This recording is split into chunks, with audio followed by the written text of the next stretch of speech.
So we are focusing on all these areas, both the stable areas to keep it as stable as possible, where there is fragility to have a congruent combined action, cohesive action of all the multiple security forces.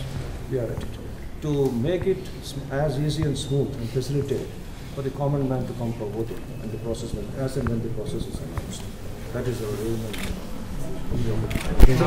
why did he do this? Do something.